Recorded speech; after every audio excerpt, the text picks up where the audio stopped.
Sesi inren pagi ini, seberapa hematkah pagi ini? Kita lihat ya.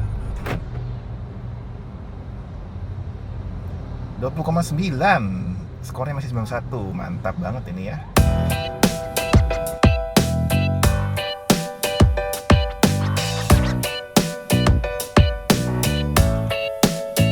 Warahmatullahi wabarakatuh. Halo Indonesia, apa kabar? Ketemu lagi bersama saya Lucky di channel 189 cm Review. Sekarang gue pengen cerita kenapa gue ngambil Toyota Veloz, kenapa nggak Expander, atau kenapa nggak Avanza, kenapa nggak SL7. Banyak banget kan pilihannya LMPV itu sebenarnya. Kalau alasan paling pertama sih waktu itu udah gue bikin ya di video ya pertama ya. Alasan paling utama adalah adanya TSS pertama di LMPV safety. Karena jujur aja gue di mobil ini sebenarnya tidak ada rencana ya.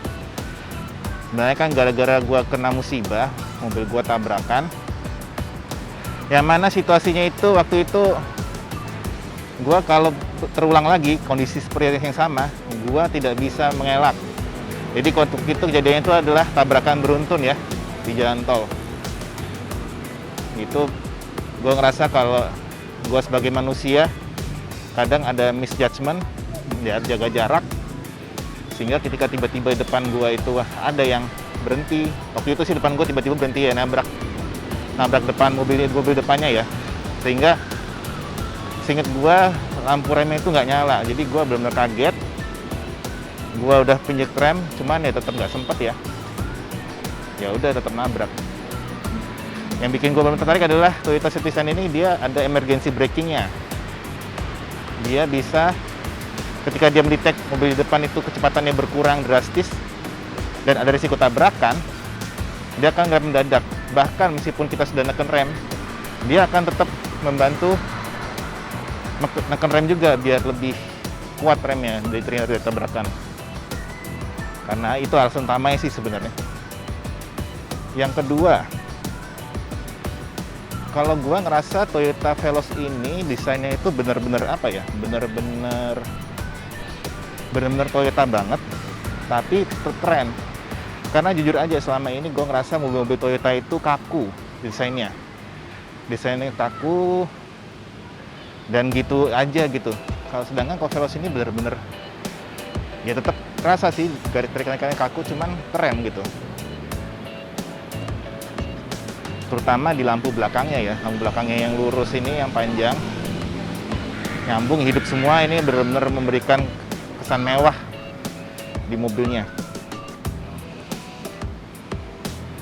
Dan salah satu yang bikin gua cukup surprise itu adalah velgnya dari Toyota Veloz ini. Menurut gue ini adalah salah satu velg dengan desain terkeren ya. Karena kalau misalnya dilihat sekilas ini mirip-mirip dengan desain velgnya Toyota Corolla Altis, garis-garis begini. Cuman kalau Corolla Altis lebih banyak aja palangnya dan lebih rapet.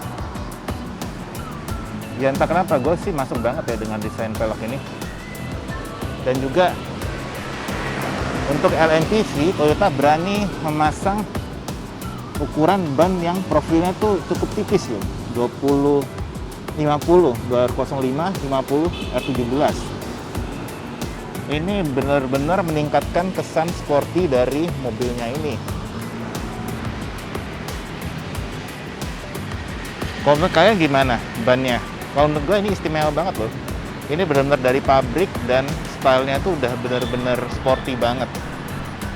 Bannya juga sporty, tipis, meskipun katanya profil ban yang tipis ini membuat bantingannya keras. Ya memang bisa dibilang Toyota Veloz ini bukan mobil dengan bantingan suspensi paling nyaman ya. Cuman yang gua rasakan setelah sekitar 400 kiloan ya, gua intrayan, gua justru merasa handlingnya ini, bantingan suspensi ini itu udah yang paling pas. Jadi kadang-kadang kalau mobil LMPV yang lain, dia itu memiliki bantingan suspensi yang empuk, lembut, tapi ketika diajak bermanuver dia kerasa kayak agak goyang atau limbung gitu loh. Meskipun yang katanya LMPV yang ternyaman itu, yang katanya handling mantep, tapi waktu gue test drive sih tetap ya rasa limbungnya. Meskipun facelift terbarunya itu gue nggak tahu gimana kualitasnya. Nah, waktu gue coba test drive mobil ini, ya jujur aja sih gue test drive itu juga setelah DP ya, karena waktu gue beli mobil ini tuh belum launching DP-nya. Tapi sudah ada bocoran fiturnya apa-apa aja gitu. Begitu gue tahu fitur TSS-nya, ya udah gue langsung yakin. Karena jujur aja gue masih trauma ya dengan kejadian tabrakan kemarin. Apalagi ya, desain. Nah, terus kemudian performa mesinnya. Performa mesinnya itu, ini mesinnya sama ya dengan Avanza yang lama. Dengan Vios beda sih. Dengan Avanza lama lah, sama 1500 cc. Dan RVE. Cuman yang gue rasakan itu ya, CVT-nya ini istimewa banget loh. Gue pakai mobil ini nggak ngerasa transmisi CVT. Karena CVT-nya itu yang pertama responsif banget, yang kedua nggak kayak ngegurung nahan-nahan RPM. Jadi dia begitu di top end go kondisinya langsung laju gitu loh, langsung zeng. Beda dengan CVT lain yang ketika kita itu mulai start and go itu kayak nahan dulu, ngeden terus maju. Kalau ini benar-benar langsung maju. Ini feel-nya mungkin kalau bisa bilang kayak Honda ya. Cuman kalau menurut gue sih, pendapat pribadi ya, menurut gue ini lebih bagus dari Honda ya, CVT-nya. Terus juga yang bagus juga ini dia kondisinya pas waktu dia bisa mendetek kalau misalnya kita itu mau melewati tanjakan. Dia kayaknya ada gyro sensornya ya. Jadi begitu dia itu melihat kita akan melakukan tanjakan, miring dikit aja, dia langsung RPM tuh naik di 2000-an, ditahan. Jadi kita, kalau kita pakai CVT biasa kan, kita itu kayak harus nahan gasnya ya, ngegerung, apa sih namanya, neken gasnya lebih dalam, biar CVT-nya itu tahu kalau kita itu butuh tenaga lebih. Nah, kalau ini dia sudah ada sensor gyronya kayaknya sih. Begitu miring, kita langsung nahan RPM dia agak tinggi. Itu ya smart aja sih, jadi kita ya nyaman kalau menurut gue ya. Apalagi ya, fitur. Oh iya, interiornya juga mewah banget ya. Tahu sendiri lah. Tapi ini karena lagi terang, jadi kayaknya nggak terlalu kelihatan sih lampunya. Kita coba lihat ya.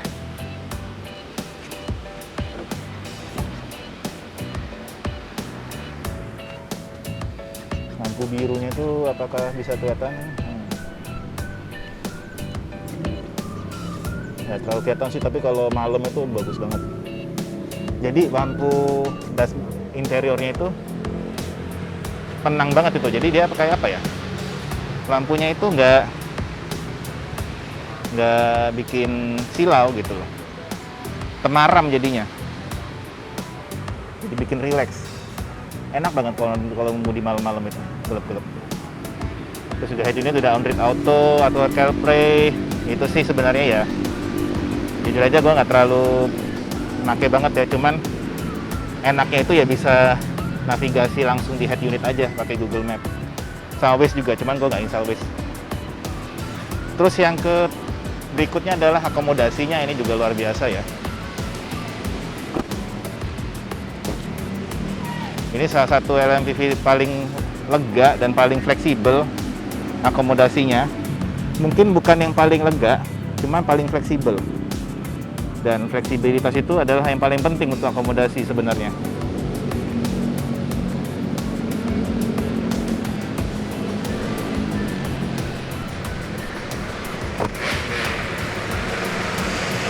Itu gue kasih tempelan biar kelihatan beda aja ya. Karena gue yakin mobil ini akan jadi mobil 1 juta umat, jadi makanya gue kasih tanda aja biar gampang kenalin mobil gue.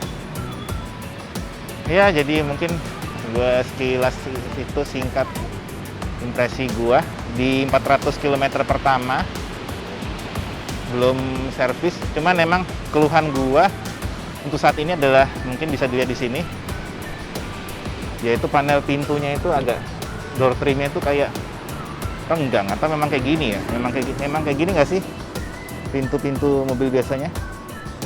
Jadi lihat nih, ini rapet, ini ngerenggang ke atasnya. Nggak tahu ini apakah gara-gara dia masang apa sih namanya? Masang rust protection. Nah, tapi kalau yang jok belakangnya itu nggak renggang. Kita cek satu-satu ya sekalian ya. Nah, ini nggak renggang juga nih. Jadi di pintu-pintu depan itu renggang atasnya, ini udah nggak terlalu renggang. Ini karena sering gue tekan ya. Soalnya kadang-kadang juga kayak berisik, ada kayak karet beradu kalau lagi nyetir itu, nggak tahu apaan. Apakah itu normal? Bunyi karet beradu? Ya nggak tahu juga ya. Makanya ini gue buru-buru in Rayon biar tahu gitu. Ini penyakitnya itu emang penyakit mobilnya atau emang ada yang perlu bisa dibenerin. Soalnya agak ganggu sih, pas banget di sebelah telinga. Bunyinya sih kecil sih, kayak beradu. Cuman telinga gue rada sensitif sih, jadi ya gitu. Oke, sekian mungkin unek-unek selama pakai mobil ini selama 400 km pertama. Berikutnya gue akan bikin video tentang masang dashcam